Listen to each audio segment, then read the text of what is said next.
Good afternoon, everyone. Welcome to How to Restore Well-Being for Young Children and Their Families in the Hidden Early Childhood System webinar. I am Tierney Lloyd, Director of the National Collaborative for Infants and Toddlers Capacity Building Hub. Before we dive into the content, I want to go over a few housekeeping notes. We have muted all participants until the end of the webinar so that you can have an opportunity to have your questions answered in the order in which they have been received. At the end of the presentation, presenters will answer your questions or comments that you have submitted throughout the session. You can locate the chat box in the participant toolbar at the bottom of your Zoom dashboard. And please use the chat box to ask questions, but if you also have experiences that are relevant to the conversation, please do share in the chat box as well. This webinar is part of a series of webinar offerings that will be provided by the Hub. And our webinars are designed to promote and support intentional programming and services to pregnant women, young children, and their families. So with that being said, today our speakers will help each of you know about the population of young children who experience maltreatment and then become involved in the child welfare system or who are at risk of system involvement. Our speakers will also help you understand the Family First Prevention Services Act and how it can be leveraged in your work and in your states and communities. They will also help you learn how, well, you'll also hear from Washington, D.C., firsthand account from Washington, D.C. and how they are actually implementing the Family First Services Act. And then last but not least, this webinar will help you gain ideas for cross-system responses to early childhood care and development for children in the child welfare system. And because we have some wonderful speakers lined up, I'll go right into the introductions of those speakers and then we can get into the webinar content. So first you'll hear from Marlo Nash. Marlo is the National Director of Partnerships and Policy at St. Francis Ministries in Washington, D.C. And she facilitates connections among federal and state policymakers and public agencies that include working on policies and system changes designed to build and restore well-being for children and families through early childhood and child welfare systems. Next, you'll hear from Rachel Joseph. Rachel serves as the Chief of Staff for the District of Columbia Child and Family Services Agency. And prior to coming to CFSA, Rachel was the Chief of Staff to the Deputy Mayor for Health and Human Services in Washington, D.C. And previously, Rachel was at the Center for the Study of Social Policy, where she was responsible for providing technical assistance to and monitoring of child welfare systems operating under family consent decrees to improve practices for children and families. And then you'll hear from Jessica Price. Dr. Price is the Executive Director of the Florida Institute of Child Welfare and a faculty member at the Florida State University and serves as the principal investigator on a statewide project with the Florida Office of Early Learning. The project entails diversity, equity, and inclusion awareness training for early childhood and child welfare professionals. And last but not least, you'll hear from Grace Kelly, who is the Senior Researcher at the Center for Learning and Development for SRI International. And she has over 28 years experience with organizations that serve children and families in need. And currently her work includes working with states to improve their state systems and build local capacity of programs to serve children with disabilities and their families. So up first, I'm going to turn it over to Marlo. Marlo, you have the floor. All right, thank you, Tierney, and many thanks to the Hub for shining a spotlight on the need for increased focus on this topic. I really appreciate the opportunity. Before I begin my presentation, I want to make sure everyone knows that you will receive the slides following today's webinar, and my PowerPoint slides are designed both to support today's presentation, but also to give you resources that you can use hopefully to support ongoing work in this area after today's webinar. So some of the slides I will either skip over or just lightly touch on, and just wanted you to know that you will have them in the future to refer back to. So I want to start with the concept of a performance moment to provide a backdrop for today's topic. A performance moment is a snapshot in time that indicates that much has effectively been at work to achieve the intended result. We are familiar with performance moments in popular culture, in our daily lives, and in our work as systems change leaders. This is Simone Manuel at the moment she won her first Olympic gold medal at the Rio Olympics in 2016. And this is a very joyous performance moment. In this moment, we are aware of the personal accomplishment she has worked hard to achieve and her joy in achieving it. But hers is not an individual accomplishment. There are many steps that played a role in her gold and in this performance moment. First, the support of her system of family and friends through years of competitions, training, injuries, and recoveries. Then you might think of the coaches who they themselves have had a whole support system of training, education, and their own experiences that equipped them to hone Simone's talent. When you really open up your thinking to all that contributed to that moment, the systems are seemingly endless. The local Pee Wee swim clubs that are led by parent volunteers and supported by local public and community swimming pools, the systems required to have functioning swimming venues in communities, high schools, colleges, and countries all around the world to host competitions, the vendors who service all those venues, and the list can go on and on. So we'll move to a performance moment example that is more common to our everyday experience. When you place your online order for your specific Starbucks drink, I don't know, like tall, decaf, skinny, vanilla latte, extra hot, no whip, there's a performance moment that happens at Starbucks when you walk in and pick up your drink and walk out. There are baristas who are trained to make recipes that chefs have created, who were hired by HR departments. Starbucks has systems set up to get high quality coffee beans from countries all over the world, a growing system, a purchasing system, a delivery system, and so on. There's technology to receive your order and process your payment. If you let your mind explore it again, there's a vast number of systems involved in that performance moment. So the next is an example of a performance moment many of us have devoted our work to achieving. This preschooler appears to be ready for her first day of preschool, confident, happy, healthy, with a nice school building behind her that presumably holds a team of teachers ready to help her continue to learn. Her family system has been involved in this performance moment. Maybe they had smooth sailing throughout her early years. Maybe they weathered through some life storms and came out in good shape on the other side, benefiting from supports and services that kept their protective factors high and addressed any adversities or stressors. There's a health system that was involved, friends and neighbors, likely early care and education providers, maybe library experiences, children's arts and culture experiences, housing, employment for her parents, maybe home visiting, family mental or behavioral health services, or counseling. Again, a number of systems in play. So if there are positive performances like the ones we just looked at, then there can also be negative performance moments, which I describe as a snapshot in time that indicates that there was a breakdown or gap.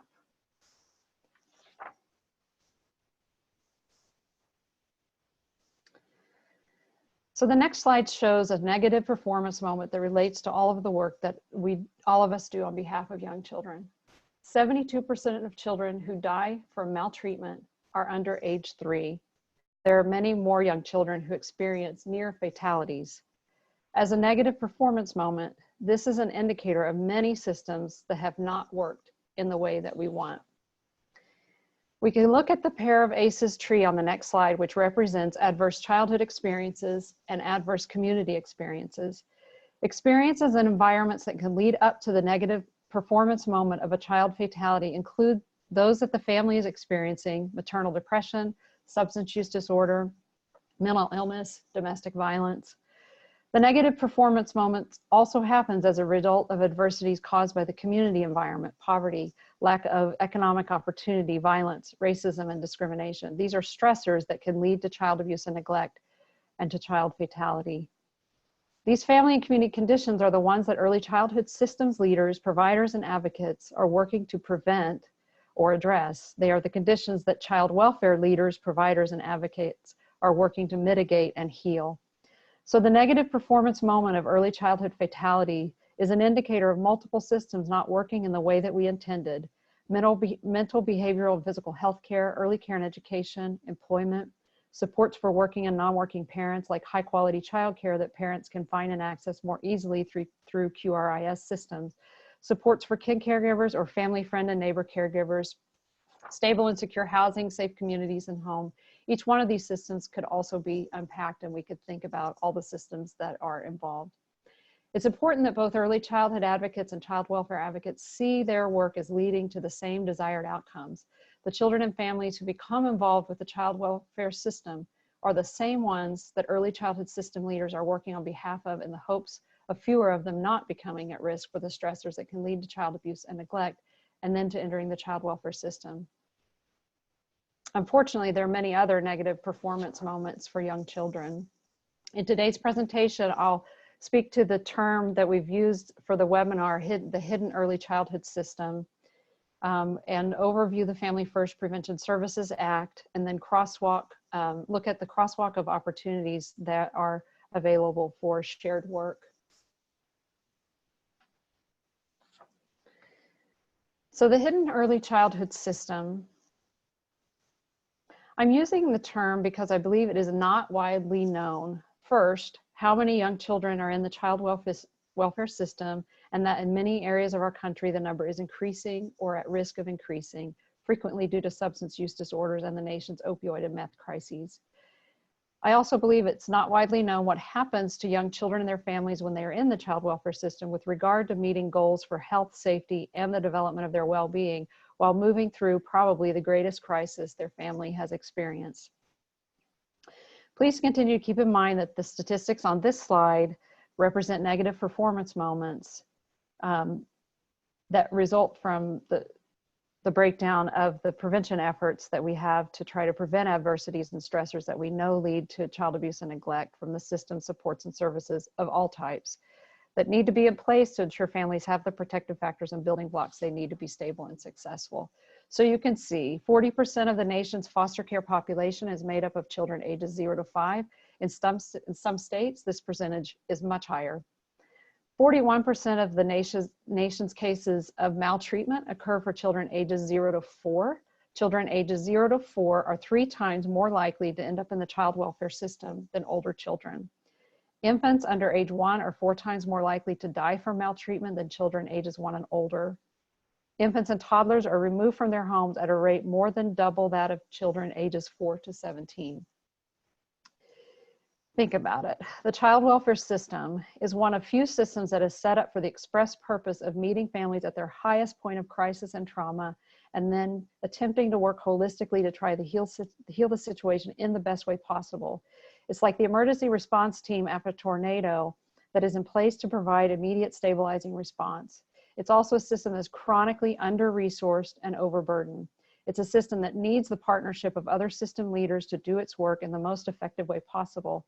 Just like many other builders, contractors, and services are needed after a tragic weather event that rips through community and disrupts lives. The child welfare system includes the child protective system, or CPS, but it also includes the foster care system, a family preservation system, post-foster care supports like reunification or adoption. So it's important to understand that it's not just the child protection system. It's a system that has its own continuum within it. So with all of that in mind, we'll move to an overview of the Family First Prevention Services Act. It's one of the most major pieces of federal child welfare legislation in decades. And part of what's important about it is that it's using a federal financing lever to instigate massive level systems change. I'm going to walk you through the most significant change the Family First makes, which is called the 4E Prevention Program. Before I start, though, I want to emphasize that the implementation of the Family First Act offers 2 types of opportunity for you to consider. There's the opportunity to implement the new law and all of the challenges that come with all of its complexities, which we'll talk more about today. And then there's the opportunity to seize upon, and that because Family First is affecting the nation all at one time, there's more conversation happening about what is possible. So there is thinking and changes that are happening within the child welfare system, but also further upstream within the primary and secondary prevention systems and efforts. And I'm so glad that Rachel is here to tell you in a few minutes about Washington, D.C.'s Family First Plan, because they are a shining example of how to take Family First and squeeze it for all the juice that can be gotten for it for families and children. So the Family First Prevention Act is an omnibus law that was passed in February 2018. So there are many, many components to it. I've lifted up two, and then after this slide, I'll be talking only about the one. I want to briefly orient you to the two major changes, mostly because you're probably hearing in your state, if you work at all with anybody who works in child welfare, about one aspect of the law that doesn't play as much a role in working with young children as it does for older children. So I'm going to reference it briefly and then move on to talk about the one that is most germane to today's topic. So the first part, and the one we'll talk more about today, is it expands the use of federal funds to provide a discrete array of services to keep children safely with their families and out of foster care. The second major change is another federal lever, financing lever, that's pulled through Family First. It's the one that finances treatment and housing for children in the foster care system who need behavioral or mental health treatment and trauma healing treatment. As I said, depending on what groups you work within, you may have heard about some of the provisions in this residential treatment aspect of the law. We could do a whole webinar just on that. So to save us time and to zero in our focus, I'm going to walk you through an overview of the Family First Prevention Services Act Title 4E Prevention Program. The biggest headline news from the Family First Act is that for the first time, every child welfare system in the country can access federal financing for strategies at work to keep children safely with their families and out of foster care. This is very important because there's evidence that tells us that the experience of being placed in foster care is one that re-traumatizes children who are already traumatized from the maltreatment they've experienced. Foster care placement should never be our only tool to address situations of child maltreatment. But before the Family First law, the largest federal funding stream available to support children who have experienced maltreatment could only be used after the child was removed from the home and placed in foster care, and only used for supports for the child in the foster care. This federal funding stream, Title 4E, expends about $7.5 billion per year. Because of Family First, it can now be spent on supports and services that keep families together when that can be done safely. There was one exception to the expenditure of that amount of money over the last few years. There was a program called the 4E Waiver Demonstration Program. And basically a small number of states and jurisdictions got the opportunity to have flexible funding. And it was kind of the work that they did that piloted some of the strategies that are in Family First. Chloe, can you back up a couple of slides? I'm sorry, I'll catch back up, but I need to touch on a couple of things. Back up to the Family First. Yeah, thank you. So Family First is limited to candidates for foster care who are deemed to be at imminent risk of entering foster care, but also deemed to be able to remain safely at home with parents or kinship caregivers. There's a baseline federal definition for candidates for foster care provided by the federal government, and states also have the opportunity to expand that definition, as well as jurisdiction, territories, and tribes who want to expand that definition, and you'll hear more about that from Rachel in a moment. It's important to note that Family First is a 2-gen or even 3-gen law. Services are not only available to the child, but also to parents and caregivers, and pregnant and parenting foster youth are categorically eligible, and this is such an important population to consider when thinking about the intersection of early childhood and child welfare. Children who are candidates for foster care under the Family First Act must have a written foster care prevention plan that identifies them as being at imminent risk of entering care, and that they can safely remain at home with parents or in a temporary permanent kinship placement if provided trauma-informed evidence-based services. And that information is on the next slide. So we can move on to looking at what are Family First candidates entitled to. So the federal Title 4E prevention program offers services in the areas of mental health treatment, substance use prevention and treatment, in-home parent skill-based programs, including individual and family counseling and home visiting. These services can be provided for a duration of 12 months, beginning on the date that the family has a formal prevention plan. They are also renewable. So at the end of 12 months, if it's deemed the family is continuing to need the services, they can receive another 12 months of approval for those services. There is no income eligibility for prevention services. So for the population that is eligible for Family First, it is a universal law. And the types of services that states or jurisdictions or tribes can use are evidence-based practices that are in the Title 4E prevention program clearinghouse, which is a new clearinghouse that's been established, and eligible programs are approved and in the clearinghouse. So it's a limited set of these types of services: mental health, substance use, and parent skill building. They have to be approved by the clearinghouse. So what drives candidacy for foster care? It's important to know that most children come into foster care due to neglect, not abuse.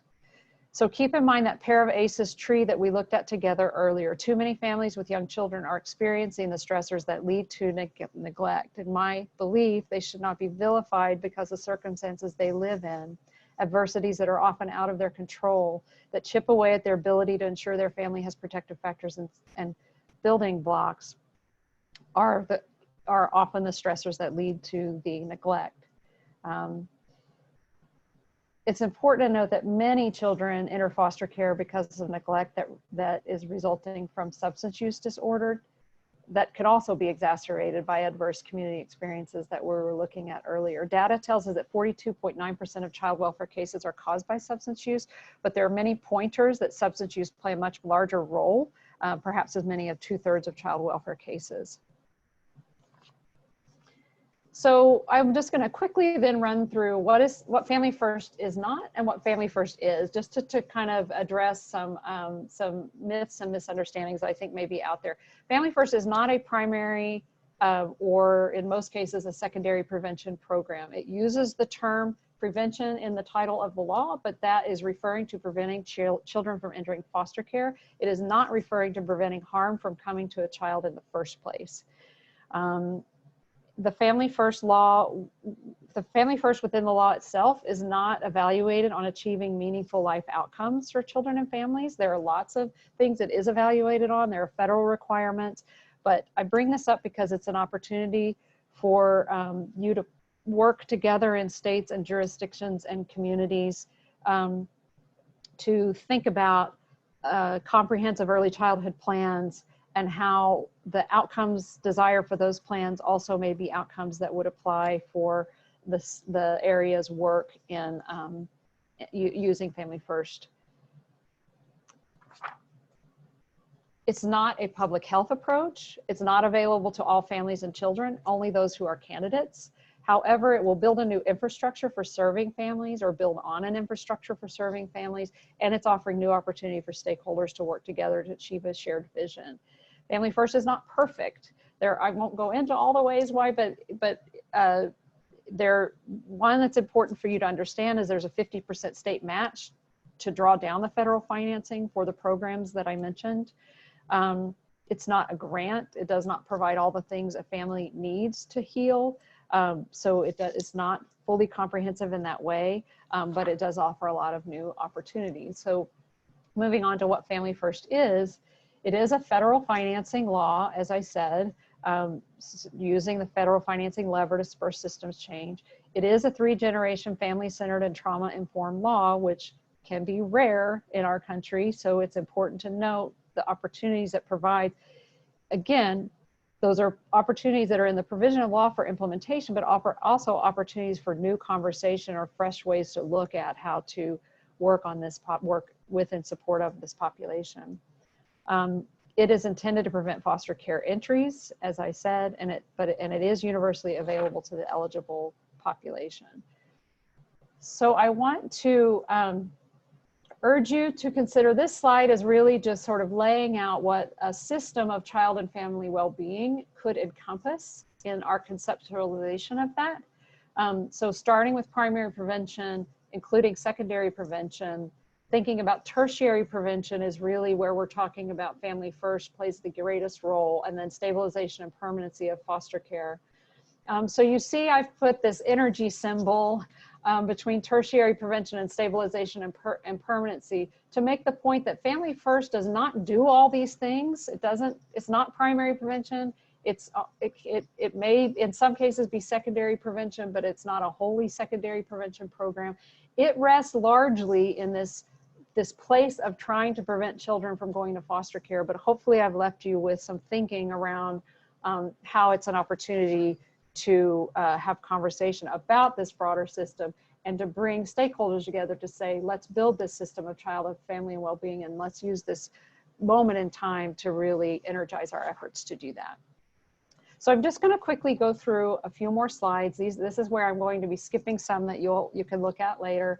I'm going to hit this next slide that just shows a framework for a birth to 5 system. And I know a lot of states have developed their preschool development grant plan, or maybe you've got support from a philanthropist like Pritzker and you're developing a comprehensive plan for infants and toddlers. And I just want to urge you to meet the needs of the distinct developmental needs of children, young children and their families, and see the child welfare system, all the parts of it, as part of the birth to 5 system. So it's no longer a hidden early childhood system. The next few slides go over some data highlights that I think you're probably familiar with, so I'm not going to hit them. It just makes the point of how important early childhood experiences are for children in the child welfare system and how they're particularly important. So we're going to go ahead and skip to the first slide that says opportunities at its header. I have several slides with ideas for you that you can take and use after today to energize this work locally. I'm just going to hit a few of them, but I think there are 5 or 6 slides that have this information. So the first one I really just said is, please be thinking about addressing the distinct needs of the Family First program population, so the candidates I spoke of earlier, and children in foster care in any plan for a comprehensive early childhood system. Include young children and families living with substance use disorder as a focus population.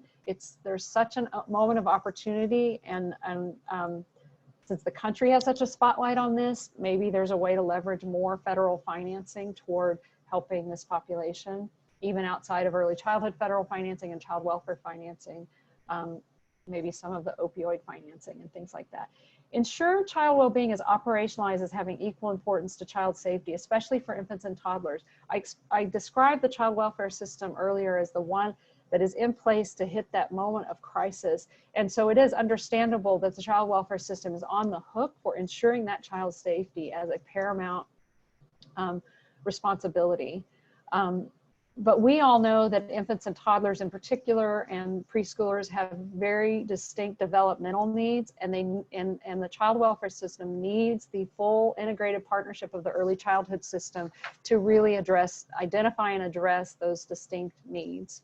The next slide, consider the distinct needs of children and families who have experienced trauma and adversity. So you're always working with children in the child welfare system and their families through a trauma lens, which means that even if you, for example, provide access to Head Start for children who are in the child welfare system, if you don't equip that Head Start for receiving children who are going to predictably act out based on their trauma, then you haven't sort of completed the whole puzzle. So you've got to think about trauma, and there are a lot of other touch points for why that's important. Be concrete about strategies to address racial disproportionality. There's disproportionate representation of children and families in color in the child welfare system because of individual and institutional racism. And so you need to be thinking about that. Engage the state's kinship navigator service to help kin caregivers play an influential role in the development of their lives of the young children that they may be caring for. This is an opportunity to reach new stakeholders with knowledge about the distinct needs of infants and toddlers, such as the judicial branch, foster parents, law enforcement. It's a new opportunity to respond to family mental health needs.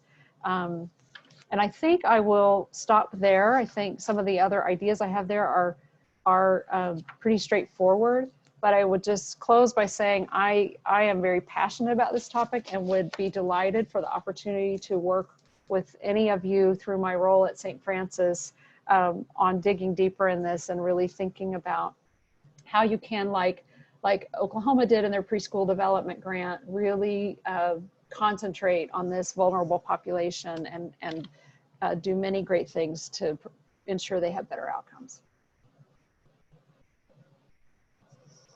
And now I'll turn it over to Rachel.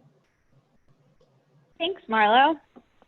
Thank you for setting the national stage on young children in the child welfare system and for describing some of the intricacies of the Family First Prevention Services Act.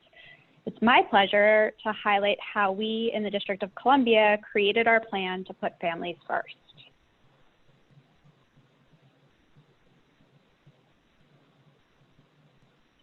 So almost a decade ago, we here at Child and Family Services Agency, the District of Columbia's Child Welfare Agency, worked with stakeholders to articulate our values-based 4 pillars framework.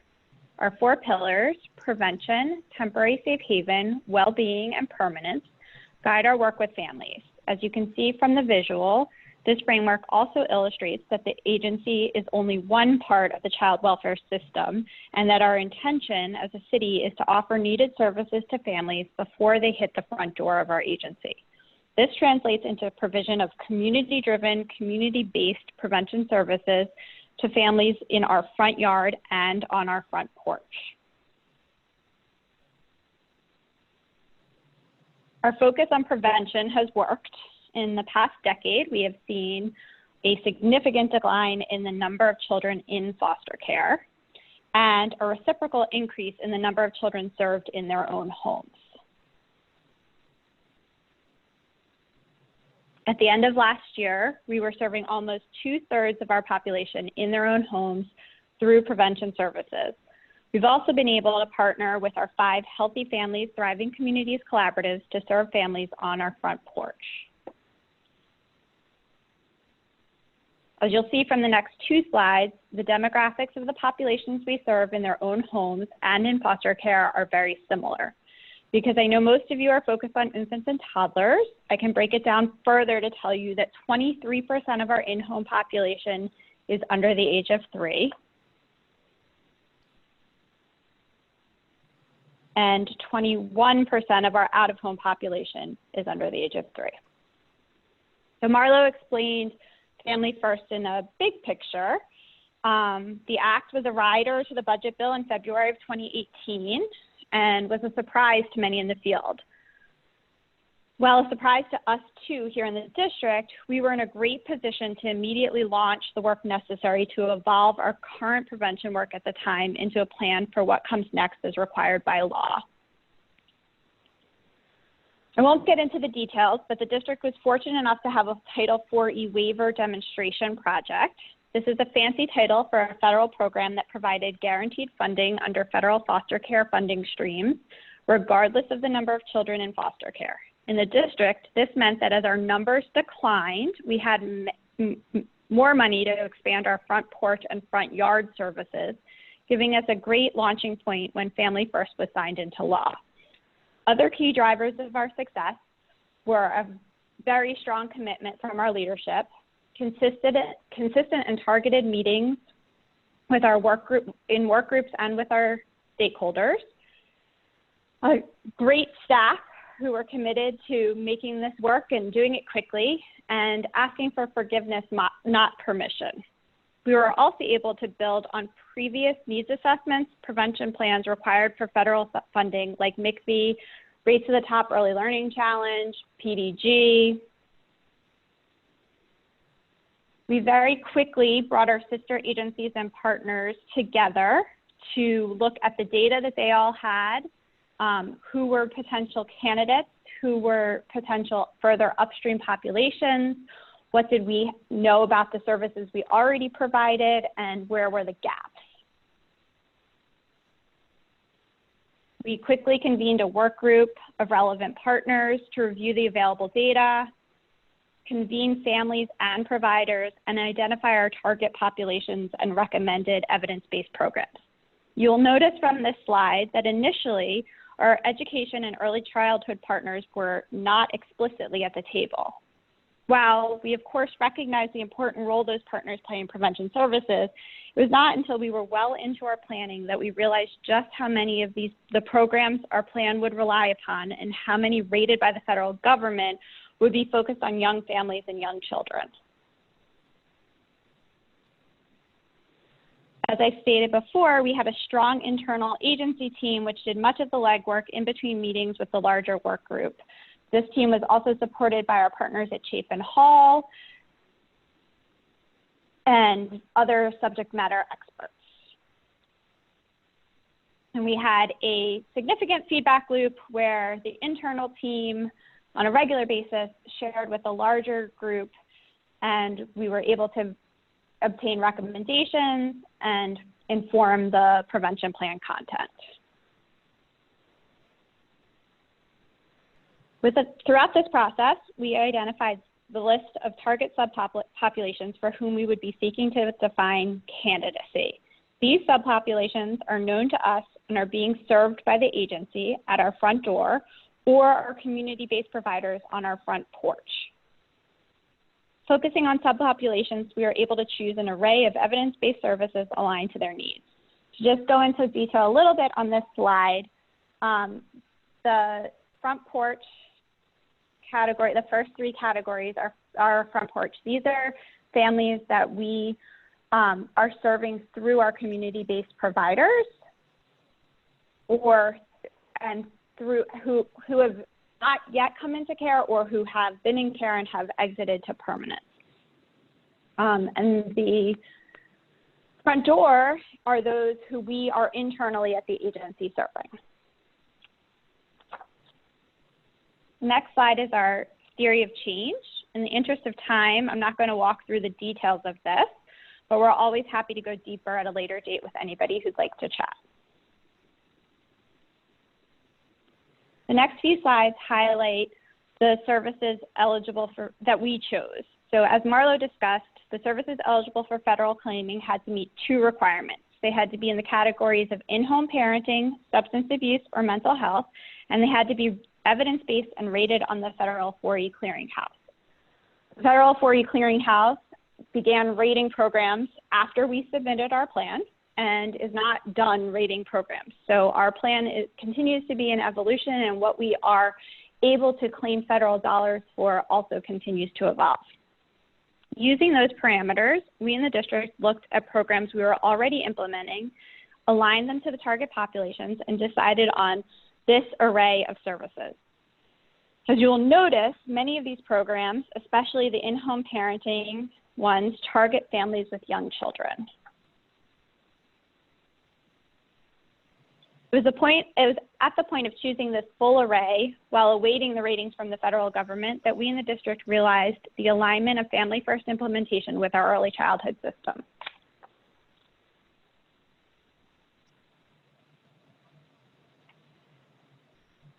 Ultimately, when we began implementation in October of 29, which by the way was before we received federal approval, there were a number of changes to the way our staff had to work. We had to adjust our technology and train everyone not only on the technology adjustments and the documentation requirements, but also, more importantly, on motivational interviewing, which is the evidence-based program at the heart of our plan. Our new community portal warrants a webinar in and of itself, but we developed it as a tool to refer families to the evidence-based providers and with the ability to transfer cases and referrals to those providers. As is good practice and is required by the federal law, we have a robust evaluation and CQI strategy. Most importantly, a major component of our work in DC is the way we leverage the federal law to fund our prevention work further upstream, so primary prevention with local money. Family First, as in the evidence-based programs eligible for federal claiming that I've spent most of my time discussing, is a very small piece of our citywide prevention strategy. Families First DC is a new, almost $4 million initiative that wraps around the narrow requirements of Family First to support and strengthen DC families in their own neighborhoods through primary prevention. In December 2019, Mayor Bowser announced our 10 Family Success Centers. And the goals of Families First DC is to empower communities, integrate services, and focus upstream in order to prevent crises through early engagement. This slide shows the targeted neighborhoods that we were focused on. Again, we've announced all 10 family success centers, and through the next year, they will be working with communities to build those family success centers, and we don't expect that any of them will look the same because the communities want different things. Finally, we are putting families first in DC by setting a course with a vision of a citywide primary prevention strategy at the core of our work. We have citywide leadership and investment with the commitment of time, staff, resources, and that drives our success. In the road ahead, we will continue building upon our existing robust service infrastructure using Family First that will assess needs, identify gaps, and where needed, add capacity.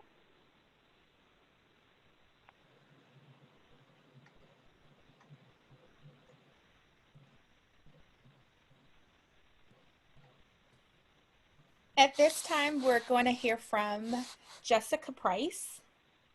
Jessica, you have the floor.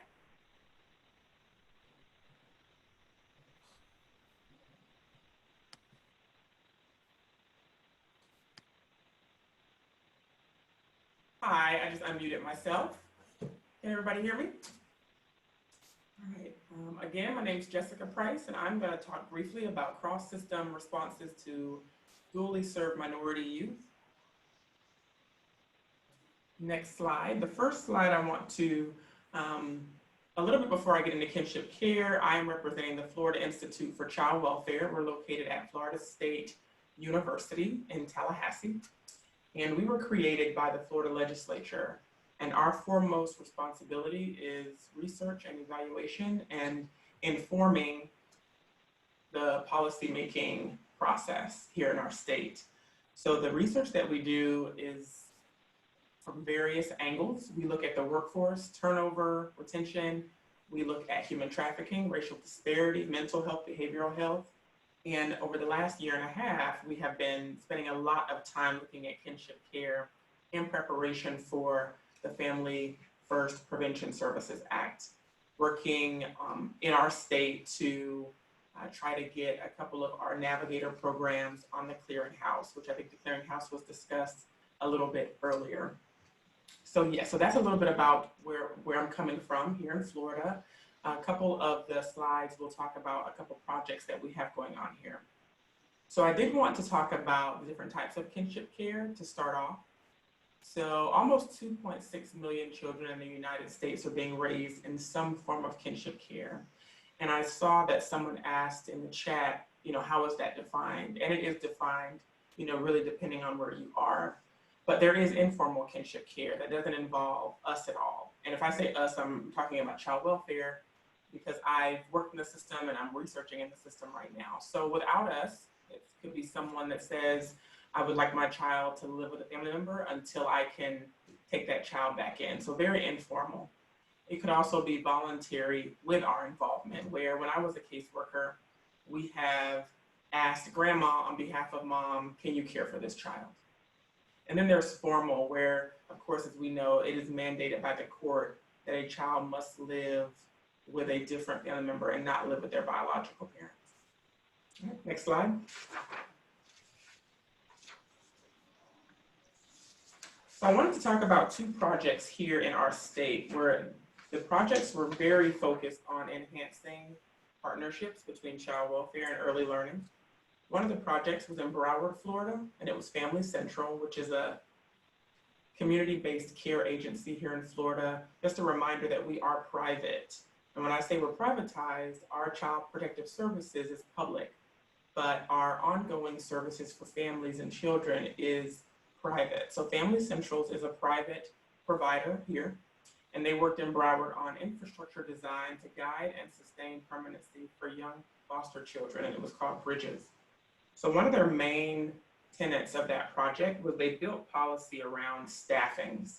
If a child was in the early learning space and they were also in foster care, there was a mandatory staffing that had to happen. And at that multidisciplinary staffing, or some people call them meetings or family team meetings, you have the bio parents, you have foster parents, you sometimes have kinship, you have caseworkers from DCF or from your child welfare agency, you have early Head Start teachers.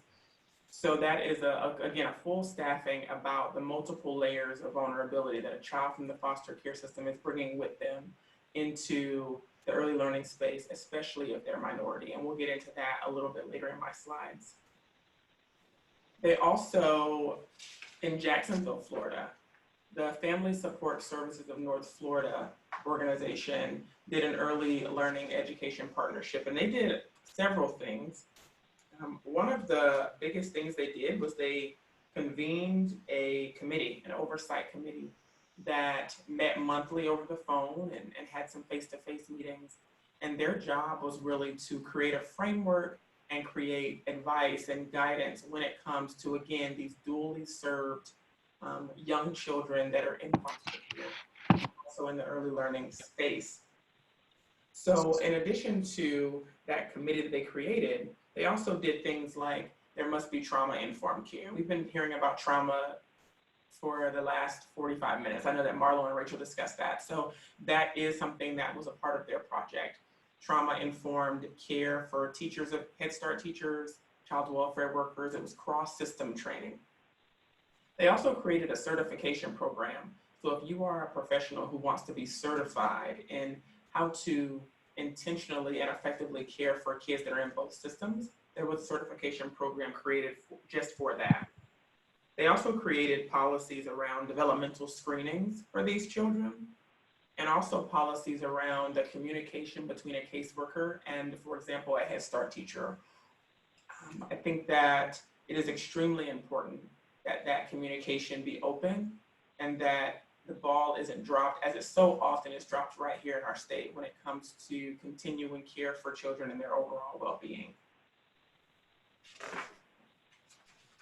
The next slide is talking about challenges that were met with both projects, and I wanted to talk about them briefly. So information sharing has always been a challenge, and sometimes here in our state it's been a barrier to effectively collaborating for the well-being of children who are dually served in both systems.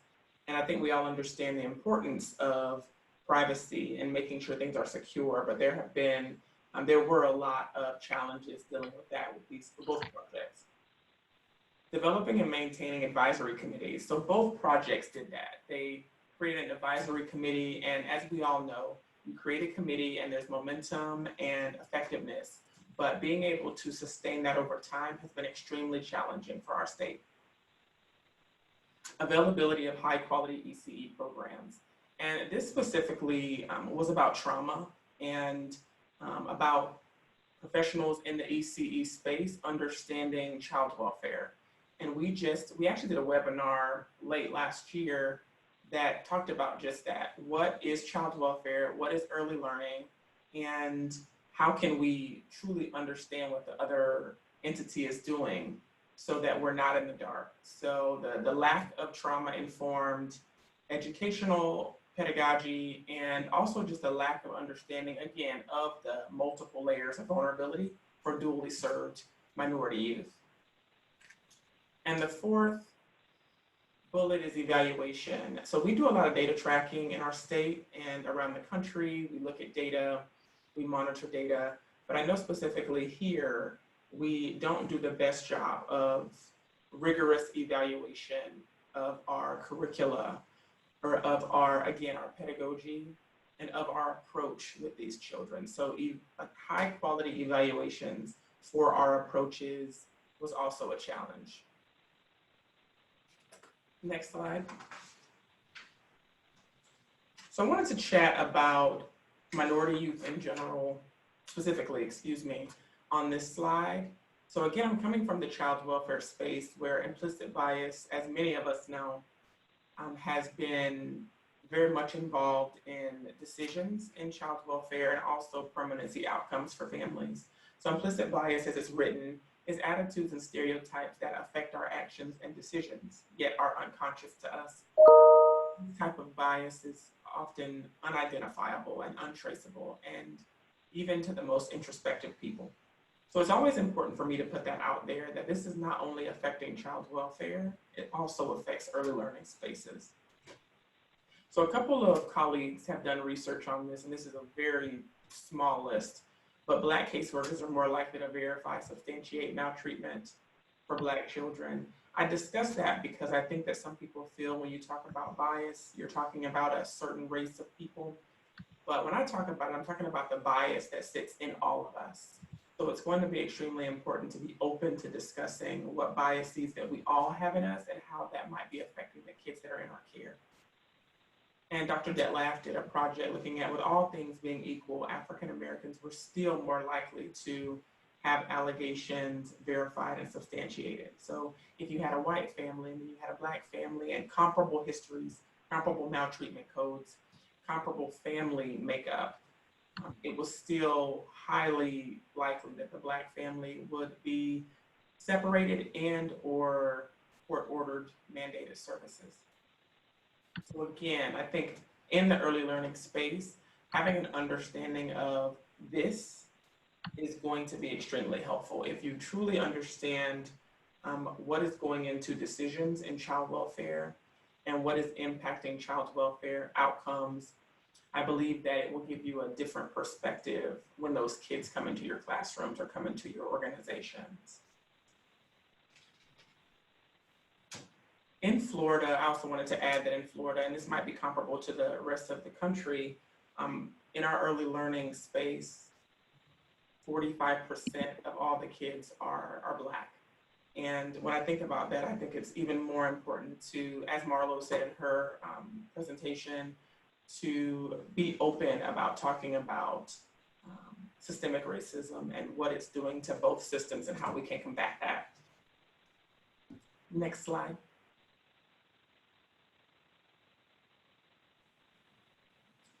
And some special considerations I wanted to chat about. Again, maintain a trauma-informed approach. I'm going to skip down to the fourth one. Remember that there is inherent trauma associated with CPS and foster care placement.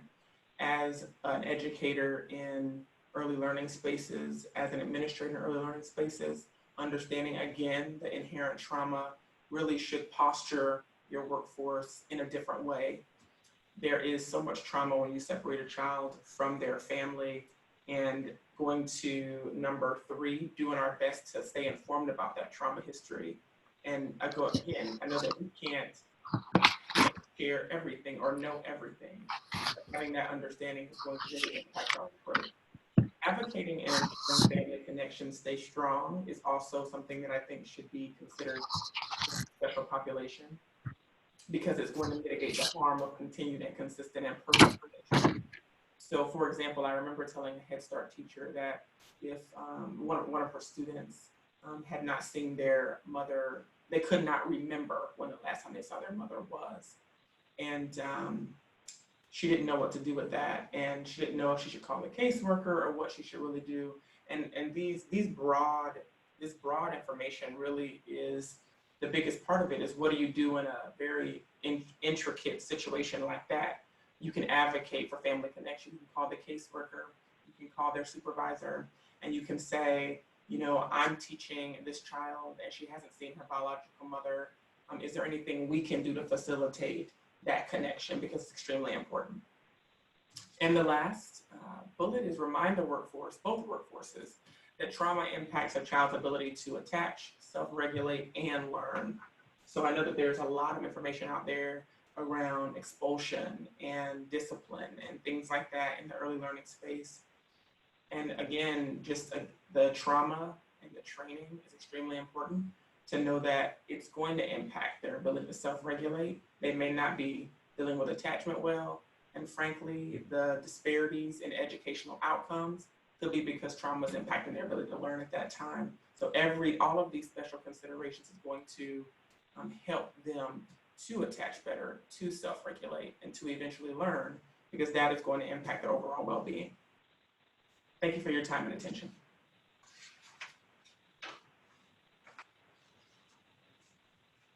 Okay, and last but not least, Grace. Good afternoon, everybody. I want to talk to you a little bit about, while we're pulling the slides back up, I want to talk to you a little bit about a special population. and share with you information and resources related to serving young children with disabilities. My role in working with states is to help states improve their programs for early intervention, which serves children birth to 3, and early childhood special education, which serves children 3 to 5. Thanks. Sorry for that delay, you guys. So we're going to talk about the special population, if you'll go to the next slide.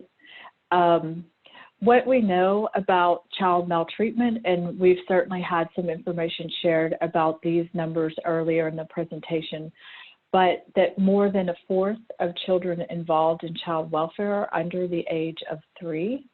The largest group across all, they are the largest group across all maltreatment types, and children younger than 1 year have the highest victimization rate in the national population for this age group. So as we have shared so far, we know that these numbers are high, and they're tending to go up over time.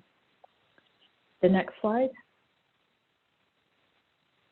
So I want to talk about a special population that is near and dear to my heart, and I think is such a critical part of this conversation that we're having about prevention, is those children who have disabilities.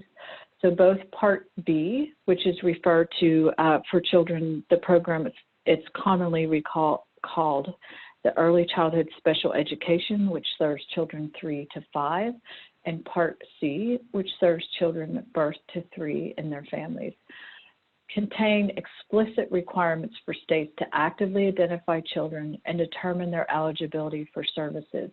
Because of the concern for the number of children who may be neglected or abused, in 2004, applications for funding, the legislation changed, and it required that a referral for early intervention services for children under age 3 who are involved in a substantiated case of child abuse and neglect, or identified as affected by illegal substance abuse or withdrawal symptoms. So this was enough of a concern that in the IDEA legislation, there was a change in what was required for states. This is also, as we've been talking about, in the Child Abuse Prevention Treatment Act. Next slide. I want to talk a little bit about, as a result of that concern, the Division for Early Childhood, which is a subgroup of the Council for Early Childhood, Council for Education of Children, thought that this was an important enough issue that we developed a position paper that discussed specifically young children at risk of abuse and neglect.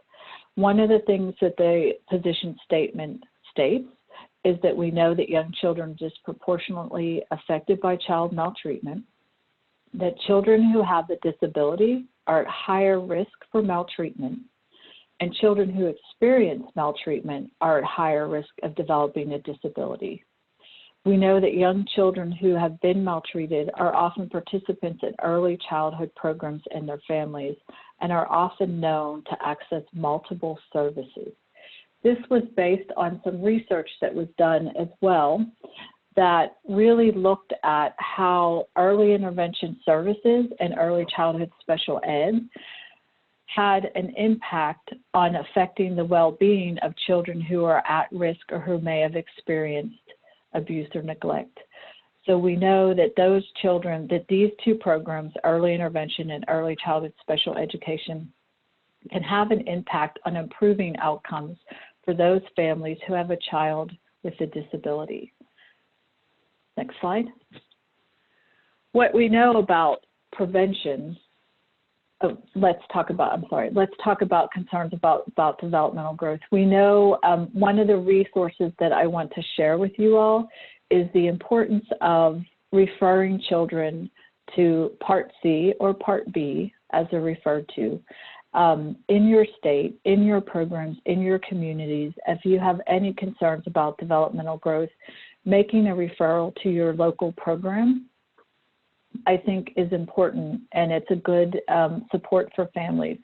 So we know that IDEA Part C and Part B are designed to help infants, toddlers, and children age 3 to 5 with developmental delays or diagnosed disabilities. There is a program in each state that serves, there are 2 different programs, one for birth to 3, one for 3 to 5.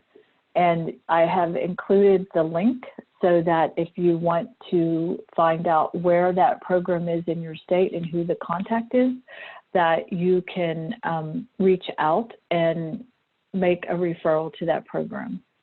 Next slide. One of the things that I think is so important as we talk about this issue is understanding families with a child with disabilities.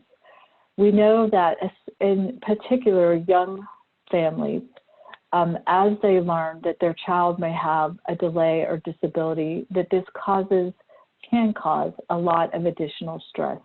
They may feel unprepared to handle the care of a child with a delay or disability and have to adjust their acceptance of that child as being different. So there are some initial things that they're working through as a family. They may have financial or time limits may be stretched as additional medical and educational activities are suggested, and they may lack the necessary social supports or networks to work through many of the concerns and situations that arise in providing care for the family. One of the strengths of the IDEA programs is that they are intended to support families and give them the tools and resources they need to help their child grow and learn. And we have a strong network of parent centers that I will talk about in just a second. And there is a parent center in each state. But the program, the IDEA program, has a strong emphasis on supporting families, all families who may have a child with a suspected delay or disability. So I think when we think about this act and the connection between child welfare and serving young children with disabilities and their families, there is a strong connection there, and there are lots of resources that can be brought to work with families and support them. Next. So I mentioned this. Another strong component is advocacy and parent involvement. Again, I've provided a link that you can see where the parent centers are in your community. There are 100 what are called PTIs, Parent Training and Information Centers, and Community Resource Centers that work with families of young children with disabilities. They do work from birth to 26. They help parents participate effectively in their child's education and development, and they partner with professionals and policymakers to improve outcomes for all children with disabilities. I think one interesting thing about working in this community is that the parent involvement piece is strong and is critical. And I shared as we were planning for this that the IDEA, the Individuals with Disability Education Act, came to be in large part because of the advocacy of parents, and that support and that involvement has been strong through the 30 years of the program. So we have strong parent involvement and parent engagement, and that is a resource that as you think about addressing these issues in your communities, that you can reach out and engage with them, become a part of them, include them in training that you may be doing in your communities. Next slide. I want to share some examples of collaboration. Marlo mentioned earlier some work that was done in Oklahoma and looking at the data and linking data between child welfare and early intervention program. That work continues as those two programs have come together at the state level to have conversations about how we can use the resources we have to provide prevention services and supports to all families, and to begin to look at the data that we have and what that tells us in particular about families with young children with disabilities. One of the other examples, there are several excellent state examples across the nation where child welfare and early intervention have come together to address some of these issues. So some of the examples are, remember, the MOUs between child welfare and EI for how they will work together. I think it's important, and we've heard that through this presentation, to develop a common understanding of the work and definitions. I know in some of the state work that I've done, it's almost the first place that you should start when you bring child welfare and the disability community together, because through our individual legislation, the definitions that we have often are different, and it's important to clarify that. Joint planning. So having clear joint planning between child welfare and IDEA for how we refer children with disabilities, that is outlined in both the IDEA legislation and the Child Abuse Prevention Treatment Act. So both of those pieces of legislation now have clear guidance about how we should work together. Another example of collaboration that we've seen is to incorporate content, and I think this has been shared too, about existing coursework and pre-service programs and into professional development opportunities. How can we begin to educate child welfare folks about the needs of young children and young children with disabilities and their families? What do we look for developmental growth? When is it that you should make a referral or be concerned?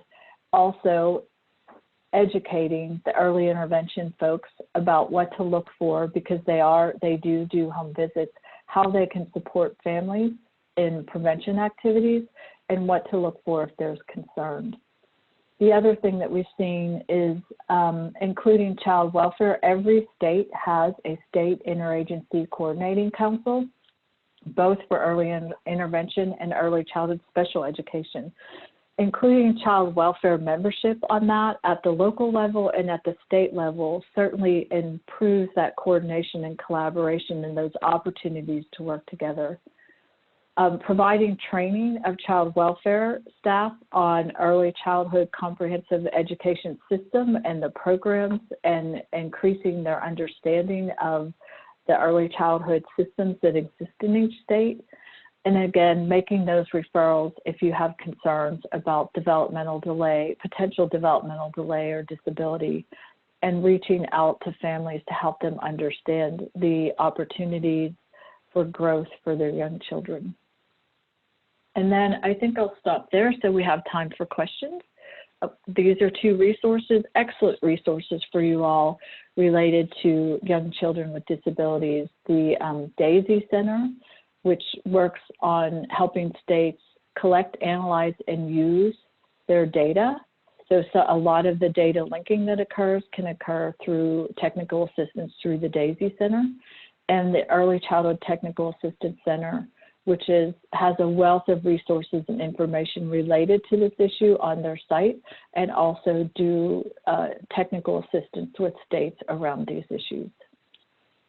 Well, thank you to all of the presenters, Marla, Rachel, Jessica, and Grace. Thank you so much. The knowledge that you shared and the information that you shared was so rich, and we are already getting feedback from from some of the participants about how helpful your information that you shared is to them. I'll start with the question that we get the most. Will these slides be shared? Yes, the slides will be shared. Please be on the lookout after by the end of the week for the slides to go out, along with some other presentation materials as well. And now I will hand it over to Chloe Jordan to lead us in the rest of the questions and answers. Wonderful. Good afternoon, everyone. The first question is, how can philanthropy help with this collaboration? And I believe this was referencing your last slide, Grace. Your last two slides. I think, so this is speaking off the cuff and brainstorming, and maybe people have some ideas as well. I think philanthropy can support this in providing resources around states that may want to, or communities that may want to look at linking their data. They can provide support around educating communities about these issues. Does anybody else have other ideas?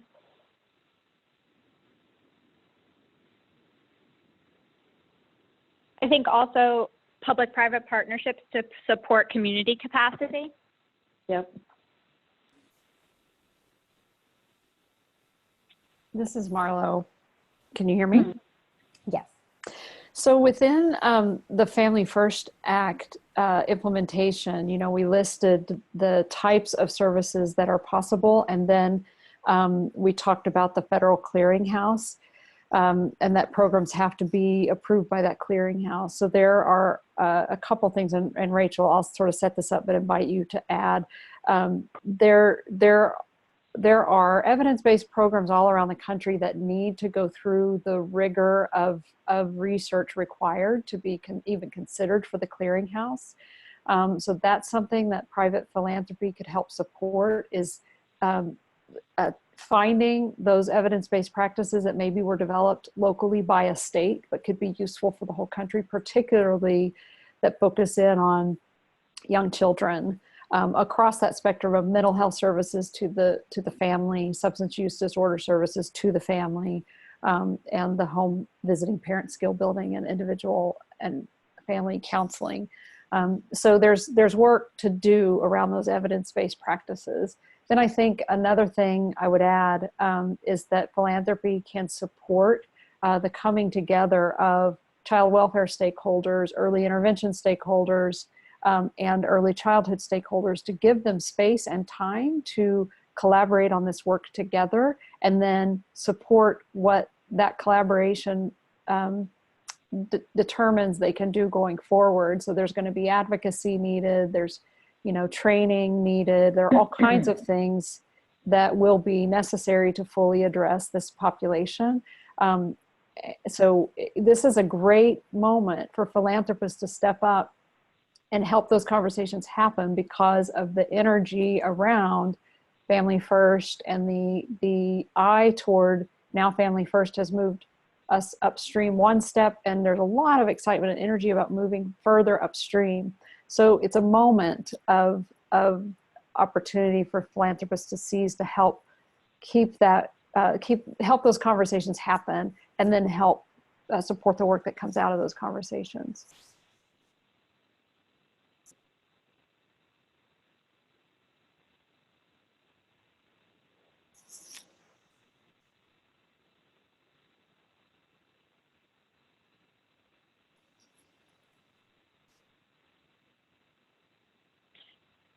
I wonder if do you want me to read the comment that was put in the chat? So another question for, I'm not really sure what happened to Chloe there. How has DC supported the analysis and changes needed to maximize use of Medicaid, mental health, public health, and Title IV funds for primary and tertiary prevention services? So I'm glad that somebody asked this question. I think there is still an unanswered and being worked on conflict between the services that have been identified and rated on the federal 4E prevention clearinghouse, and those that states use Medicaid money and other money for. You are unable to, and this is really in the weeds, but you're unable to claim for those services under 4E because Medicaid needs to be the first claim, and therefore you're unable to count the services that are funded by those programs in the ratios required for funding the match for the under Family First. So we have a whole analysis on that. A number of our programs on the slides are either funded through MICV or are funded for under Medicaid. And we've been working really hard with other states and with the federal government in order to try and figure this out. Perfect. Our next question is, it's good to see an MOU in place for services in Oklahoma. I work with many early Head Start grantees, and some have said that the screening process for children referred to Part C agencies seems to be very lengthy or not happening at all. And I was looking for a question to that, but thank you, Carol. And then a question that came in was, what agencies are focused on NAS, opiate addictions for the child and parent?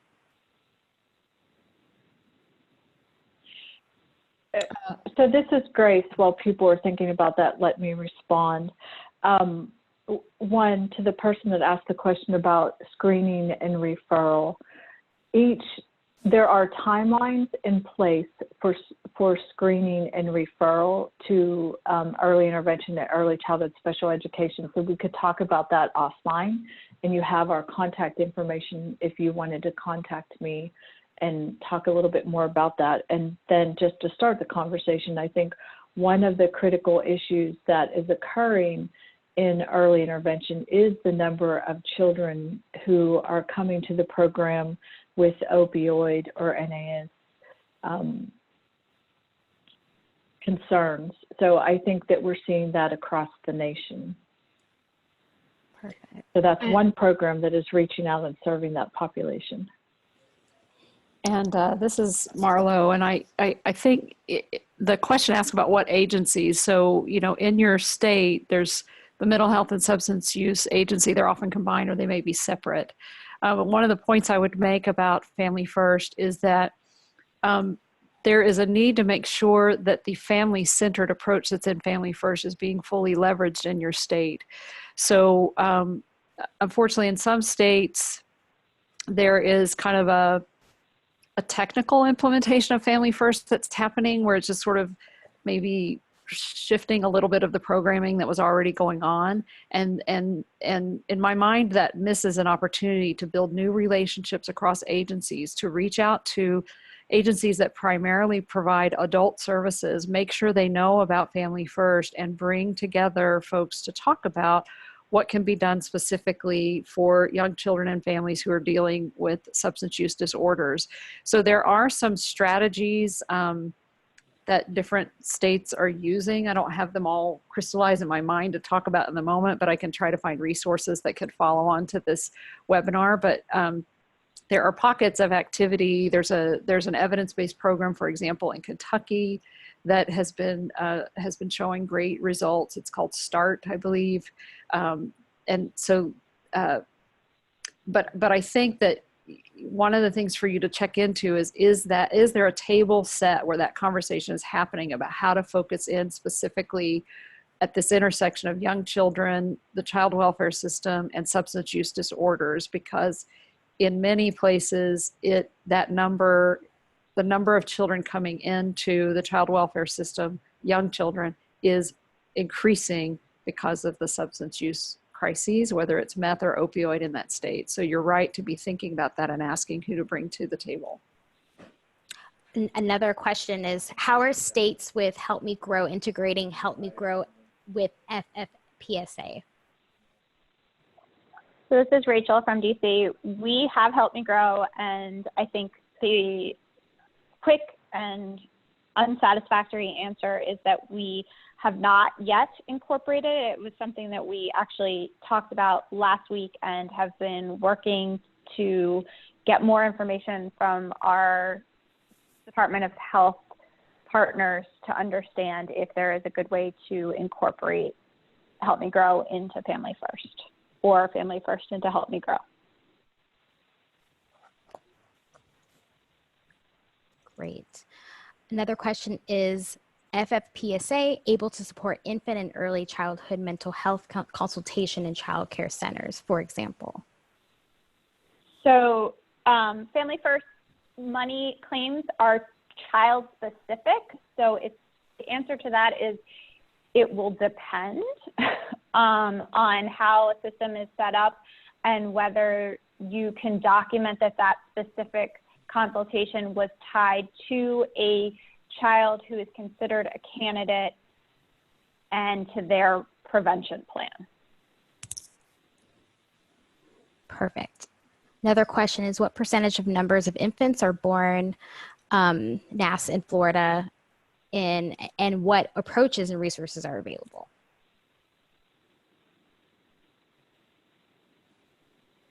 Born in NAS in Florida, and what approaches and resources are available?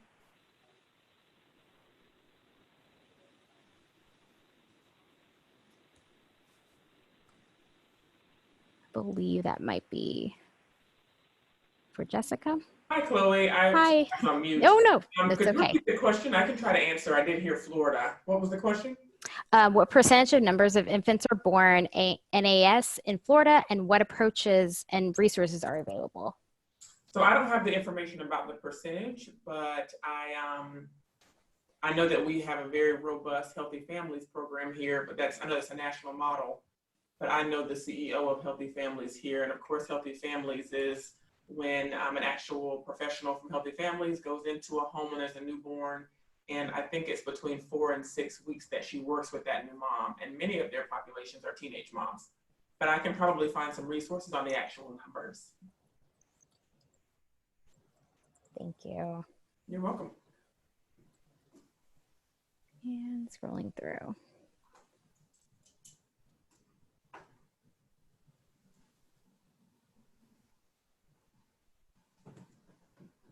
Chloe, there's a question on there about Family First, including developmental screenings and referrals into EI.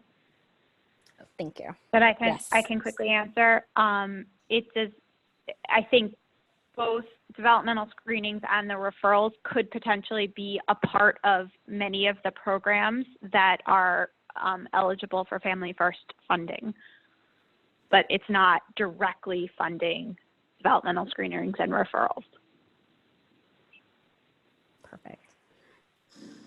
And I may be mispronouncing this. Forgive me. This is from Lorena. Is DAFIS being substitute by this program?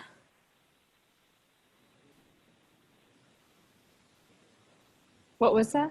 I'm probably mispronouncing this. Apologies. It's a question from Lorena, Oregon, and it says, is DAFIS, DAFFIS, being substituted by this program? I'm not sure the answer to that. Okay, but we will be also providing responses that will be delivered along with the recording for all of our participants here on the call today. And looking at a few more of other questions. You guys have amazing questions, and we just try to make sure we're answering all of them. What opportunities do, I believe Marla has answered this, but we can speak out loud. What opportunities do we have, or what are the biggest areas of need that can be filled given the recent increase in funding for Head Start providers being trained in trauma-informed services?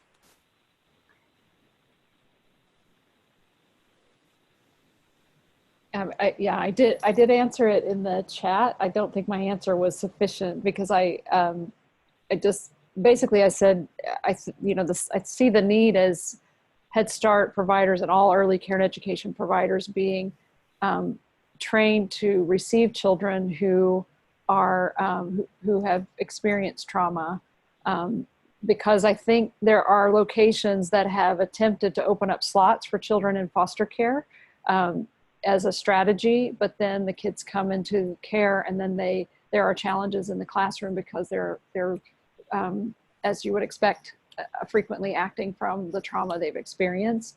So I think the need is there. Offhand, I don't know specific resources, but I know there's a whole community of folks who are working on trauma informed. There's some interesting research going on in Arkansas around being having trauma-informed classrooms for young children.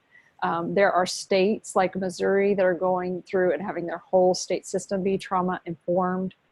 So I think there are lots of resources out there, and I'm happy to